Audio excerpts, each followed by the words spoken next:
अगर आपका बजट है 1,50,000 से लेकर 1,75,000 के बीच में, और अगर आप एक बेहतर स्ट्रीट बाइक चाहते हैं जिसका परफॉर्मेंस अच्छा हो, गुड लुकिंग बाइक हो, तो आपके लिए बजाज की पल्सर N250 एक बेहतर मॉडल हो जाता है। आज मेरे पास में वही बाइक है, बजाज की पल्सर N250। आप इसे भी कंसीडर कर सकते हैं अगर आप कोई बाइक प्लान कर रहे हैं तो। नमस्कार दोस्तों, मेरा नाम है शुभम। इस वीडियो में मैं वही बताने वाला हूं कि इस बाइक को क्यों परचेज़ करना चाहिए, क्या फीचर्स हैं, ये सारी चीज़ें इस वीडियो में होने वाली हैं। तो आइए दोस्तों, ये वीडियो देखते हैं। बात सबसे पहले हम करेंगे मुद्दे की मतलब कि इसका परफॉर्मेंस कैसा है। इस बाइक को हमने बजाज के इंटरनल टेस्ट ट्रैक पर भी हमने चलाया था। यकीन मानिए काफ़ी ज़बरदस्त परफॉर्मेंस मिला, और इसको हमने अब बाहर आकर हम इसको शूट कर रहे हैं, यानी हाईवे पर भी हमने इसको चलाया है, शानदार परफॉर्मेंस मिल रहा है। इवन लोकल स्ट्रीट पर भी हमने चलाया है कि जो इनिशियल पिकअप है वही लास्ट तक रहता है। आप चाहे 120 पर हो, 130 पर हो, 135 पर हो, तो वो परफॉर्मेंस जो है कांस्टेंट ही मिलता है। ये नहीं है कि कहीं पर कम लग रहा है और कहीं पर ज़्यादा लग रहा है, तो ये चीज़ काफ़ी बेहतर हो जाती है। और काफ़ी लोगों के ये सवाल थे कि यार 5 गियर ही इसमें आते हैं, 6 गियर होना चाहिए। तो यकीन मानिए जब आप इस बाइक को चलाएंगे तो आपको छठे गियर की ज़रूरत नहीं पड़ेगी। हाँ, अगर आप दिमाग में बैठा के आए हैं कि नहीं भैया 6 गियर होना ही चाहिए, तो फिर अलग बात है। लेकिन क्या है कि 5 गियर के साथ में ये बाइक आ जाती है। 24.5 PS की पावर मिल जाती है और 21.5 Nm का टॉर्क मिल जाता है। 249 cc का इंजन दिया गया है। ऑल न्यू इंजन है, इसमें ऐसा कुछ नहीं है कि डोमिनार 250 का इंजन कंपनी ने दे दिया हो, ऐसा बिल्कुल भी नहीं है। पूरा नया डेवलप किया गया है।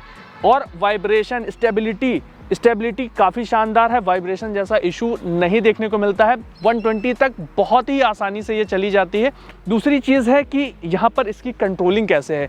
सिंगल चैनल ABS के साथ ये बाइक आती है, और जब आप फ्रंट ब्रेक यूज़ करते हैं तो उसमें जो कंट्रोलिंग है ना, एक शानदार मिल जाती है। आप चाहें तो 80 km/h की स्पीड में भी हैं, और अगर आप तुरंत इंस्टेंट अगर ब्रेक आप यूज़ करते हैं तो कंट्रोलिंग ज़बरदस्त मिलती है, और बैलेंसिंग भी रहती है अच्छी। यानी इधर उधर बाइक भागती नहीं है कि हमने अचानक से ब्रेक लिया और ये बाइक इधर उधर हो रही, ये चीज़ भी अच्छी हो जाती है। बजाज के पल्सर में अक्सर ये शिकायत रहती थी कि यार थोड़े दिन के बाद में ये बहुत ज़्यादा बजने लगती है। अब ये सवाल, मीडिया के सवालों का जवाब देते हुए जो बजाज के जो बंदे थे, जो भी उनके टीम के, तो उन्होंने ये जवाब दिया कि भाई ऐसा है कि अब यहाँ पर फेयरिंग या जो भी फाइबर है ना, वो बहुत घटा दिया गया है। पहले क्या है कि अराउंड 30 से 35 अलग अलग पार्ट्स कंपनी फाइबर के यूज़ करती थी। इस बाइक में या फिर जो फेयरिंग वाली बाइक है, दोनों ही बाइक में कंपनी ने वो फेयरिंग्स, वो अलग अलग पार्ट जो है वो कम कर दिए हैं। अब इसमें गिनती के कुछ पार्ट्स हैं, 7 से 10 पार्ट जो हैं वो ही यूज़ किए गए हैं। जब पार्ट्स कम यूज़ किए गए हैं तो यानी क्या है कि जॉइंट्स जो हैं वो कम मिलेंगे। जॉइंट्स कम होंगे तो वहाँ पर वाइब्रेशन और जो बजने वाली शिकायत है वो कम हो जाएगी। तो यहाँ पर वो चीज़ें कम की गई। इसके अलावा इसका आप लुक देखेंगे ना, इसका लुक काफ़ी एग्रेसिव रखा गया है। एरोडायनेमिक शेप में आपको देखने को मिल जाएगा। जब मैंने एक नज़र में इस बाइक को देखा लॉन्चिंग के टाइम पे, तो मुझे काफ़ी अट्रैक्टिव लगी ये बाइक। आपको कैसी लगती है? देखिए, डिज़ाइन तो एक अपनी पर्सनल चॉइस हो जाती है कि भाई ये डिज़ाइन मुझे पसंद है और ये डिज़ाइन नहीं पसंद है, लेकिन ये मुझे पर्सनली इसका डिज़ाइन काफ़ी ज़्यादा पसंद आया। जो यहाँ पर इसके कट्स वगैरह देखने को मिलेंगे ना, जो डिफरेंट कट्स दिए गए हैं, वो काफ़ी खूबसूरती से यहाँ पर इसको डिज़ाइन किया गया है। इवन जो यहाँ फिट एंड फिनिश है वो भी गजब का रखा गया है। मतलब ये नहीं है कि अननेसेसरी कहीं पर आपको जॉइंट्स वगैरह देखने को मिले, या कहीं पर थोड़ा सा ज़्यादा है और कहीं पर थोड़ा सा कम है, वो चीज़ भी इस बाइक में देखने को नहीं मिलती है। परफॉर्मेंस अच्छा हो गया, गुड लुकिंग बाइक हो गई, फिट फिनिश अच्छा हो गया, लेकिन साउंड भी तो अच्छा होना चाहिए, क्योंकि आजकल यूथ को बहुत मैटर करता है साउंड, और हमारे जैसे लोगों के लिए तो ये बाइक डिज़ाइन की जाती है। तो यहाँ पर जो इसका एग्जॉस्ट आप देखेंगे काफ़ी छोटा बनाया गया है, कॉम्पैक्ट बनाया गया है। कैसा साउंड है वो मैं आपको यहाँ पर नोट करा देता हूँ, फिर उसके बाद मैं बताता हूँ कि कैसा क्या है।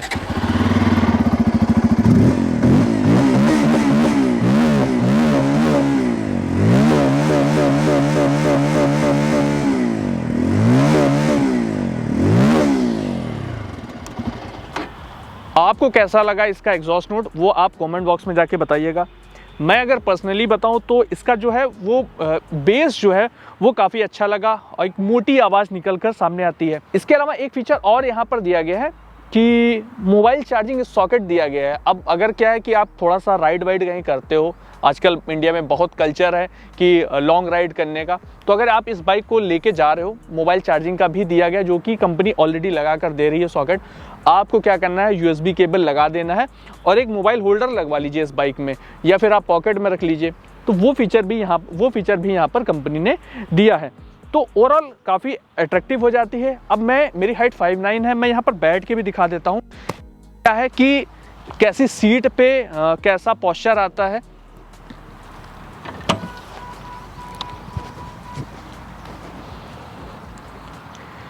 तो ऐसा है कि 5'9" मेरी हाइट है और हल्के से पीछे से मेरे पैर उठे हुए हैं। तो जिनकी हाइट कम है ना मुझसे, उनका काम नहीं चलेगा, यानी मेरी हाइट वाले बंदों के लिए तो ठीक रहेगा ये। तो और कुछ ऐसा लुक आ जाता है जो कि काफ़ी स्पोर्टी फील कराता है। और यकीन मानिए थोड़ी सी ये भारी भी बाइक है, हालांकि इतनी भारी नहीं होनी चाहिए, मैं इसके सपोर्ट में नहीं हूँ। अराउंड 164 kg के आसपास इसका वेट आता है, और तो लेकिन थोड़ा सा वेट कम होना चाहिए, बाकी ओवरऑल ठीक है। और ये कुछ आ जाता है, इवन जब कंसोल पैनल आप देखते हैं वो भी काफ़ी अट्रैक्टिव नज़र आता है।